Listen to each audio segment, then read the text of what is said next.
Hi guys, आपका स्वागत है हमारे चैनल अनटोल्ड स्टोरीज पे।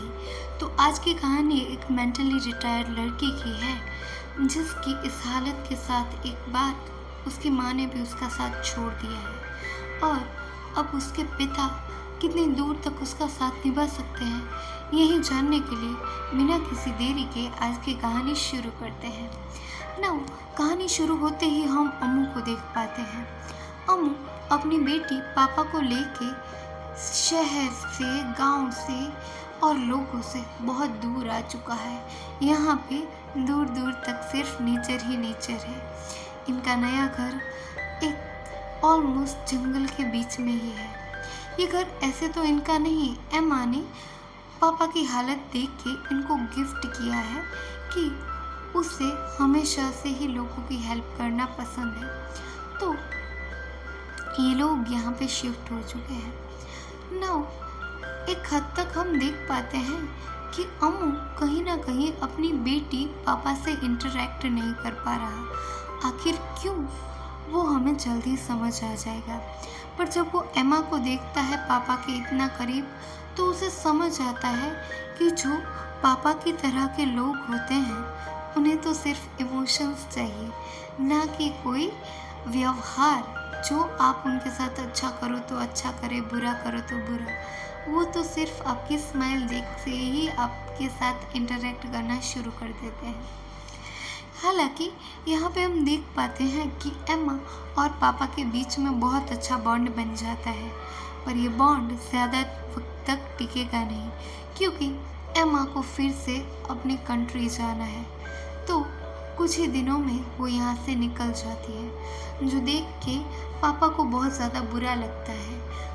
अभी अम्मू को पापा को अकेले संभालना बहुत ज़्यादा मुश्किल हो रहा है, पर उसे कैसे भी करके ये करना तो पड़ेगा ही। तो वो धीरे धीरे अपनी बेटी पापा के साथ इंटरेक्ट करना शुरू करता है। शुरुआती दौर में तो पापा अपने आप को कमरे में ही बंद कर लेती है। वो किसी से बात ही नहीं करना चाहती, मिलना भी नहीं चाहती। तो इसके रास्ते के तौर पे अम्मू एक विंडशील्ड लगाता है अपने घर पे छत पे, जहाँ से वो पापा को देख सके। पर पापा तो यहाँ से भी छुप जाते हैं, पर एक चीज़ नहीं छुपती, उसके बेड पे पड़ी उसकी मम्मा की फ़ोटो। वो आज भी अपनी मम्मा को उतना ही मिस करती है। और यहाँ पे हमें पता चलता है कि आखिरकार पापा की मम्मा गई कहाँ है। तभी हम देख पाते हैं अम्मू को जो लेटर पढ़ रहा है अपने वाइफ का, जिसमें वो बताती है कि पिछले 10 सालों से अपनी बेटी पापा का ख्याल रख के वो अब थक चुके हैं। वो नहीं जीना चाहती ऐसी ज़िंदगी। वो किसी और इंसान के साथ अपनी नई ज़िंदगी का सफ़र शुरू करने वाली है। जो जान के अम्मू को बहुत बुरा तो लगता है, पर वो कुछ कर नहीं सकता। और पापा के लिए भी अम्मू से मिलना नई चीज़ है, तो उसको भी इंटरेक्ट करने में बहुत ज़्यादा प्रॉब्लम आ रही है। पर कैसे भी करके अम्मू धीरे धीरे पापा के करीब आने की कोशिश करता है। यहाँ पे उसे समझ आता है कि पापा को नेचर बहुत ही ज़्यादा पसंद है, तो अगर वो नेचर के पास रहे या नेचर की हेल्प करे तो डेफिनेटली पापा उसके क्लोज आ जाएगी। पर इन सब वक्त के दौरान जब ये लोग इंटरेक्ट कर रहे होते, कई बार पापा डर जाती है, जिस वजह से वो चिल्लाने लगती है। ना ये सब देख के उनके जो अड़ोस पड़ोस के लोग होते हैं वो इकट्ठा हो जाते हैं और वो अम्मू को समझाते हैं कि वो चाहे जो भी करे, पर अब वो पापा के साथ यहाँ पे नहीं रह सकता, क्योंकि इन लोगों को बहुत ज़्यादा प्रॉब्लम होने लगी है। हर वक्त पापा का चिल्लाना उन्हें भी परेशान कर रहा है, तो वो जल्द से जल्द अपना सामान समेट के यहाँ से निकल जाए। तो उसी के बाद घर की तलाश में पापा और अम्मू यहाँ पे एम्मा के घर पे आ चुके हैं। यहाँ पे नेचर के बीच वो अपनी लाइफ को काफ़ी ज़्यादा एंजॉय करते हैं। इस बीच अम्मू को एक और बात पता चलती है कि पापा को हॉर्स भी बहुत ज़्यादा पसंद है, तो उसकी ख्वाहिशों का ध्यान रखते हुए कुछ ही दिनों में वो एक अपना पेट हॉर्स भी लेके आता है, जिसका नाम वो नेल पॉलिश रखते हैं। अभी ये तीनों अपनी लाइफ मस्त मज़े में जी रहे होते हैं। यहाँ पे हम देख पाते हैं कि अमू और पापा का बॉन्ड भी काफ़ी ज़्यादा सुधर रहा है। और एक रात डर की वजह से पापा अमू के पास आके सो जाती है और सोते वक्त वो उनके साथ पहली बार वो बॉन्ड फील कर पाती है, जो जान के अमू को भी बहुत ज़्यादा खुशी होती है और वो भी सुकून से सो जाता है। पर अगली सुबह उसके लिए एक नया मंजर लेके आई थी। जब वो सुबह उठता है तो उसे पता चलता है कि पापा का आज फर्स्ट पीरियड आया है, पर वो उसकी हेल्प कैसे करेगा वो ये समझ ही नहीं पा रहा है। आखिरकार वो एक मर्द है और अपनी बेटी की ऐसे हेल्प करना उसे थोड़ा अजीब लगता है। वो सोच में पड़ जाता है तो वो तुरंत ही घर से निकल जाता है। यहाँ से निकलने के बाद गांव में से वो एक लेडी को कन्विंस करके यहाँ पे लेके आता है कि उसको उसकी बेटी की हेल्प करनी है।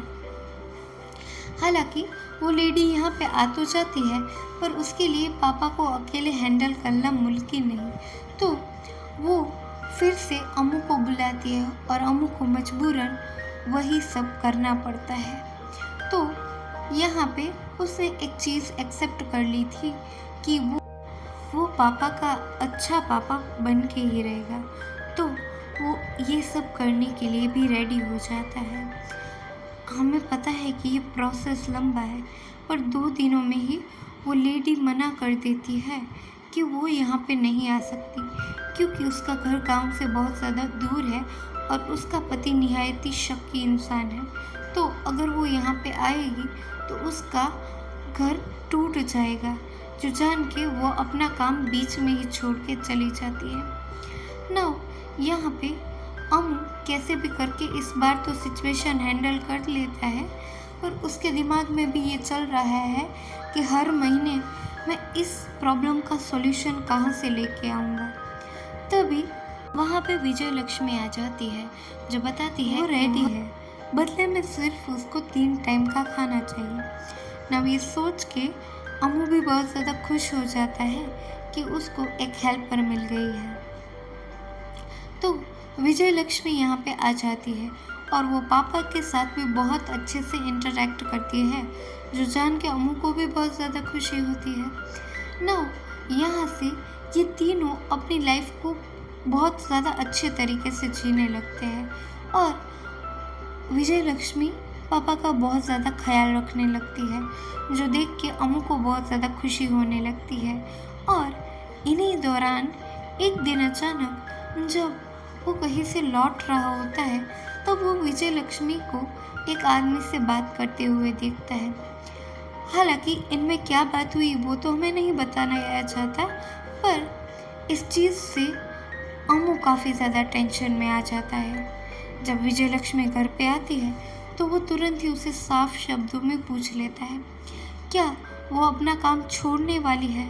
अगर वो छोड़ने वाली है तो उसे कुछ टाइम पहले इन्फॉर्म करे, क्योंकि उसे तुरंत कोई और औरत मिलना थोड़ा सा मुश्किल है, तो वो पहले से ही उसको आगाह कर दे। पर यहाँ पे विजय लक्ष्मी तो उसे बताती है कि वो कोई काम छोड़ने वाली नहीं थी, बल्कि वो तो सिर्फ उसके चाचा जी थे जो उसे मिलने आए थे, जिस वजह से उन्होंने उनसे बात की, और कोई रीज़न नहीं है। उसे अपना काम बहुत ही ज़्यादा पसंद है, जो जान के अभी अमू की भी सांस में सांस आ जाती है। तो अब ये तीनों मस्त से लाइफ जीने लगते हैं। और इसी दौरान एक रात जब अमू बहुत ज़्यादा टेंशन में होता है, तभी विजय लक्ष्मी उसको पैम्पर करती है और इसी दौरान ये दोनों बहुत ज़्यादा क्लोज आ जाते हैं और इंटीमेट भी हो जाते हैं। तो ये लोग ऐसा फैसला करते हैं कि वो जल्दी शादी कर लेंगे। फिर एक दिन अचानक विजय लक्ष्मी का चाचा इनके घर आ जाता है और मौका मिलते ही वो विजय लक्ष्मी के पूछता है कि आखिर और कितना वक्त लगेगा उसे ये काम निपटाने में। तो विजय लक्ष्मी उसे बताती है बस कुछ ही टाइम और वो जल्दी ही अपना काम करके यहाँ से निकल जाएगी। इसी उलझन में उसकी सुबह हो जाती है। न सुबह होते ही वो पापा को कुएं के पास ले जाती है। कुएं के पास ले जाके वो जैसे ही उसको वहाँ पे डुबोने वाले होती है, वो कुछ सोच रही होती है, पर तभी ये सब देख के अम्मू को बहुत ज़्यादा गुस्सा आ जाता है। वो तुरंत ही वहाँ पे आता है और विजय लक्ष्मी को पापा से दूर कर देता है। वो उसे एक तमाचा मारता है और वहाँ से तुरंत ही निकल जाने को बोल देता है और विजय लक्ष्मी भी बिना कुछ बोले यहाँ से निकल जाती है। वो कोई सफाई नहीं देना चाहती अपनी करनी के बारे में। अभी विजय लक्ष्मी को जाता देख हुए पापा को बहुत ज़्यादा दुख हो जाता है, पर कैसे भी करके अम्मू उसे समझा लेता है। ये सब उलझनों में एक और बड़ी मुसीबत आ पड़ती है। नाउ नेक्स्ट डे ये लोग फिर से गांव वाले मिलके अभी अम्मू को धमकाने लगते हैं कि उसने आखिरकार विजय लक्ष्मी अपनी वाइफ पे हाथ कैसे उठाया। So as per his punishment उसको अपना घर विजय लक्ष्मी को देना पड़ेगा या फिर 10 लाख रुपए। तो 10 लाख रुपए तो थे नहीं अम्मू के पास, तो मजबूरी में वो ये घर विजय लक्ष्मी के नाम कर देता है। और यहाँ पे उसे ये भी पता चलता है कि वो कोई उसका चाचा नहीं जो इंसान उनके घर आया था, बल्कि वो विजय लक्ष्मी का पति है, जो जान के उसे बहुत ज़्यादा दुख हो जाता है। नाउ नेक्स्ट डे अम्मू फिर से जाता है उसी घर में, वहाँ से पापा को कुछ सामान लेने। पर जब वो वहाँ पे देखता है कि विजय लक्ष्मी अपने पति और बच्चे के साथ है और यहाँ पे विजय लक्ष्मी उसे कुछ एक्सप्लेन करने की कोशिश करती है, पर अम्मू उसकी कोई बात नहीं सुनता। वो तो उल्टा उसी से हाथ जोड़ के माफ़ी मांग लेता है कि मुझसे बहुत बड़ी गलती हुई है कि तुम किसी की वाइफ होते हुए भी मैंने तुमसे शादी की और हमारे दरमियान कुछ वो हुआ जो कभी नहीं होना चाहिए था। नाउ ये देख के विजय लक्ष्मी को भी काफ़ी बुरा लगता है। वो समझाने की कोशिश करती है, पर इन सब चीज़ों का अब कोई फ़ायदा नहीं। अम्मू ये घर छोड़ के जा चुका है। नाउ यहाँ से दूर ये एक शहर में जाते हैं। शहर में एक ये लॉज में रहने का फैसला करते हैं, पर वो लॉज काफ़ी ज़्यादा गंदा था। तो अम्मू खुद अपनी बेटी के लिए वहाँ पे सफाई करना शुरू कर देता है। और इसी दौरान पापा वहाँ पे एक कपल को रोमांस करते हुए देख लेती है, जो उसके लिए काफ़ी ज़्यादा नया था। पर अम्मू को ये देख के बहुत ज़्यादा गुस्सा आता है और वो तुरंत ही वो जगह छोड़ के जाने का फैसला कर देता है। तभी थोड़ी देर बाद उसी लॉज का एक दूसरा वर्कर उनको एक डिसेंट प्लेस सजेस्ट करता है जहाँ पे वो पापा को आराम से रख सके। तो ये लोग तुरंत ही वहाँ पे पहुँच जाते हैं और वो प्लेस काफ़ी ज़्यादा पसंद आती है अम्मू और पापा दोनों को ही। जब तक इनको अपना नया घर नहीं मिलता तब तक ये यहीं पे रहने का फैसला कर लेते हैं। और यहाँ पे पापा अम्मू की कई सारी बात मानने लगी थी, जो जान के अम्मू को भी बहुत ज़्यादा खुशी होती है। ना अम्मू यहाँ से जाता है अपना जॉब इंटरव्यू देने। वो एज अ कार ड्राइवर काम करेगा, जिस वजह से वो जब चाहे अपनी बेटी से मिल भी सके, उसका ख्याल भी रख सके और उसकी कोई इनकम भी हो जिससे वो दोनों सरवाइव भी कर सके। यहाँ पे हम पापा को देख पाते हैं जो ऑलमोस्ट पूरा दिन टीवी देखती है, क्योंकि उसको कहीं बाहर आना जाना तो अलाउ है नहीं, तो ये 4 दीवारी ही उसकी दुनिया है। नाउ इन्हीं सभी के दौरान अम्मू को पता चलता है कि अभी पापा है वो बड़ी हो रही है। वो टीवी में हीरोज़ के पिक्चर देख के उन्हें चूमने लगती है। ना जो देख के अम्मू को बहुत ज़्यादा बुरा लगता है, पर वो क्या कर सकता है, ये सोच में ही वो उलझा पड़ा है। वो काफ़ी ज़्यादा दुखी हो जाता है। वो अपनी बेटी को सजना संवरना तो सिखा सकता है, पर उसकी जो कंडीशंस है उसके अकॉर्डिंग उसकी जो इच्छाएं हैं वो कैसे पूरा करेगा, उसे कुछ भी समझ नहीं आता। इन्हीं सभी चीज़ों के दौरान दोबारा एक बार फिर से पापा के पीरियड्स आ जाते हैं। ना इस बार पापा खुद ही फैसला करती है कि वो खुद ही अपना पैड चेंज करेगी। तो अम्मू भी उसको जाना देता है, पर बाथरूम में जाते ही कुछ ही देर में वो गिर जाती है और ना ही वो अपना काम प्रॉपरली कर पाती है। अम्मू के लाख समझाने पर भी वो अम्मू को वैसे मना कर देती है। तो अम्मू को मजबूरन रात को ही पापा को लेके हॉस्पिटल जाना पड़ता है। ना हॉस्पिटल जाते ही एक नर्स वो काम तो ख़त्म कर देती है, पर तभी वहाँ का जो डॉक्टर होता है वो अम्मू को समझाता है कि पापा एक स्पेशल चाइल्ड है, तो वो उसके लिए स्पेशल हॉस्पिटल रेकमेंड करता है जहाँ पे वो लोग अच्छे से अम्मू का ख्याल रखेंगे और साथ में उसके जैसे कई लोग होने की वजह से उसे अकेलापन भी नहीं महसूस होगा। अम्मू भी यहाँ पे इस बारे में कुछ सोचने का फैसला करता है और यहाँ से निकल जाता है ना। यहाँ से वो एक दूसरी डॉक्टर से मिलता है जो बताती है कि हमें ऐसा लगता है कि ये बॉडी से अलग है, पर इनकी भी कुछ ख्वाहिशें होती हैं जो हम यहाँ पे रह के ख़त्म नहीं कर सकते, तो उसको डेफिनेटली उसको स्पेशल सेंटर में ही भेजना चाहिए ना। इसी बारे में सोचते सोचते अम्मू की रात हो जाती है और वो फाइनली फैसला करता है कि वो अभी पापा को उसी हॉस्पिटल में एडमिट करवाएगा जहाँ पे अम्मू जैसे दूसरे बच्चे रहते हैं। अभी अम्मू को वहाँ छोड़ने के बाद उसका मन कहीं घबरा रहा था, शायद उसने कई टाइम से पापा को अकेला नहीं छोड़ा, इस वजह से उसे डर भी लग रहा था, पर वो कुछ करता नहीं।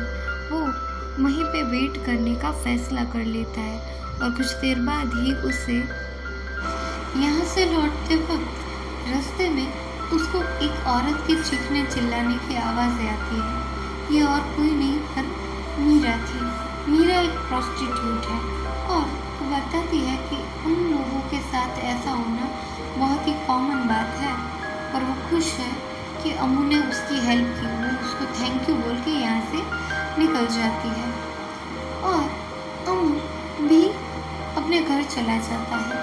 हालांकि वो पापा को बहुत ज़्यादा मिस करता है, तो वो डिसाइड करता है कि वो जल्दी ही जाएगा पापा से मिलने के लिए। तो यहाँ पे हम देख पाते हैं कि बहुत सारे बच्चों को यहाँ पे एक साथ रखा हुआ है, पर जब ये बच्चे अच्छे से बिहेव नहीं करते, वो उनको मारते हैं, कूटते हैं और बहुत ज़्यादा परेशान करते हैं।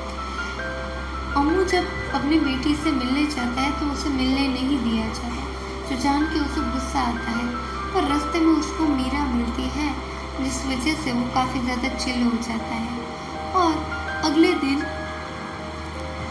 वो फिर से पापा से मिलने जाता है। इस बार उसकी हालत थोड़ी सी बुरी लग रही थी, तो अम्मू शायद कुछ सोच में पड़ चुका है कि वो यहाँ पे रहना कंटिन्यू करवाए या नहीं। उसे अब किराए का मकान मिल ही गया है, तो ये सोच के वो फिर से पापा को लेके जाने का फैसला कर लेता है। तो जब वो पापा के लेने के लिए जाता है तो वहाँ के जो कर्मचारी होते हैं वो उसे बताते हैं कि पापा जो है वो कुछ बच्चों के साथ पिकनिक पे गई है, तो वो अभी उनसे नहीं मिल सकता। तभी वहाँ का एक और बच्चा होता है, वो अम्मू को बताता है कि पापा ऊपर है, ऐसे इशारों में। तो अम्मू ज़बरदस्ती ही वहाँ पे पहुँच जाता है और वहाँ पे पापा की बुरी हालत देख के वो उन लोगों को वहाँ से मार के अपनी बेटी को लेके यहाँ से चला जाता है ना। वहाँ पे उसे समझ आ चुका था कि अगर वो खुद अपनी बेटी का ध्यान नहीं रख सकता तो और लोग तो क्या ही उसका ख्याल रखेंगे। इसी सोच के साथ वो तुरंत ही अम्मू को अपने घर लेके चला जाता है। यहाँ पे वो घर पे उसको पूरा दिन अकेले रहना पड़ता है, ये जान के उसको घर में बहुत ज़्यादा प्रॉब्लम भी होती है, पर वो कुछ कर नहीं सकता और उसकी हरकतें भी दिन में दिन बदलती जा रही है। ये जान के वो एक दिन मीरा के पास जाता है, उसे बताता है कि उसे एक प्रोस्टिट्यूट की हेल्प चाहिए, जो जान के मीरा फिर एग्री हो जाती है कि हाँ वो उसके सीनियर से उसकी बात करवा देगी, जिस वजह से वो जल्द से जल्द किसी प्रोस्टिट्यूट से मिलेगा ना। अमू यहाँ से उसके सीनियर के पास जाता है। सीनियर को वो बताता है कि उसे एक मेल प्रोस्टिट्यूट चाहिए, जिसके लिए सीनियर मान भी जाती है और वो उसे बताती है कि क्या वो एक गे है। तो अमू मना करता है कि वो कोई गे नहीं, पर उसे कोई डिसेंट सा प्रोस्टिट्यूट चाहिए जो अच्छे से अपना काम करता हो। तो ये जान के वो जो सीनियर प्रोस्टिट्यूट होती है उसे जानने की इच्छा होती है कि आखिरकार ये इंसान ऐसा क्यों बिहेव करता है। तो यहाँ पे अमू रिवील करता है कि उसे वो प्रोस्टिट्यूट अपनी बेटी के लिए चाहिए। जो सुनते ही वो लेडी उसको एक जोरदार तमाचा लगा देती है कि तुझ जैसा वाहियात इंसान मैंने आज तक नहीं देखा। आखिरकार अपनी बेटी के साथ कोई ऐसा करने की सोच भी कैसे सकता है। फिर अमू उसे पूरी सच्चाई बताता है, जो जान के उसे बहुत ज़्यादा दुख होता है और वो प्रॉमिस करती है कि जब भी उसे कोई जेन्युइन पर्सन मिलेगा वो डेफिनेटली अमू को इन्फॉर्म करेगी। नाउ अमू यहाँ से निकल जाता है अपने घर की ओर। रास्ते में वो डिसाइड करता है कुछ, पर हमें नहीं पता चलता। रात होते ही आज वो बहुत ज़्यादा खुश है। वो अपनी बेटी पापा को लेके घूमने गया हुआ है। वहाँ पे वो अपनी बेटी का हाथ एक औरत को दिखाता है, जो बताती है कि इसकी लाइफ इतनी अच्छी होगी, इसके बच्चे होंगे, ये वो। अमू भी कहीं ना कहीं सच्चाई जानता है, पर वो उस औरत को उसके पैसे देख के यहाँ से निकल जाता है। आज वो जो चाहे वो खा सकती है, पी सकती है, मज़े कर सकती है। उस जगह पे कुछ ही देर में मीरा भी आती है। उनको खुश देख के वो खुश होती है और वहाँ से चली जाती है। नाउ यहाँ पे अमू वो हर चीज़ करता है जिससे पापा को खुशी मिले, और पापा भी उस रात को बहुत ज़्यादा एंजॉय करती है। कुछ देर बाद जब बीच खाली हो जाता है तो अमू पापा को पूछता है कि क्या वो पानी में जाना चाहेगी। पापा थोड़ा सा तो डरती है, पर वो अपने पापा पे भी भरोसा भी करती है। तो यही सोच के वो अमू के साथ अपने कदम बढ़ाने लगती है। थोड़ी देर तक तो वो एंजॉय करती है, पर एक टाइम के बाद उसे डर लगने लगता है, जो जानते हुए भी अमू उसको आगे की ओर घसीटने लगता है। वो आज अपनी इस दुख भरी जिंदगी को ख़त्म कर देना चाहता है। आखिरकार कब तक वो ये बोझ ढोएगा। तभी अचानक वहाँ पे मीरा आ जाती है और वो पापा को पकड़ के बाहर लेके जाती है और अमू को समझाती है कुछ। सीन यहाँ से 2 साल बाद शिफ्ट हो जाता है, जहाँ पे हम देख पाते हैं मीरा को और अमू को भी। दूर खेतों में पापा भी आराम से घूम रही है। अमू के चेहरे की मुस्कान हमें बता रही है कि अभी ये तीनों अपनी फैमिली को अच्छे से साथ निभाकर बिता रहे हैं अपनी लाइफ, और इसी चीज़ को वो काफ़ी ज़्यादा एंजॉय करता है। उसकी लाइफ में भले ही उसने कितनी भी प्रॉब्लम देखी हो, पर अंत भला तो सब भला। इसी के साथ ये कहानी यहीं पे ख़त्म हो जाती है। हम मिलेंगे किसी नेक्स्ट स्टोरी में। तब तक के लिए thanks for watching. Bye bye and thanks for watching.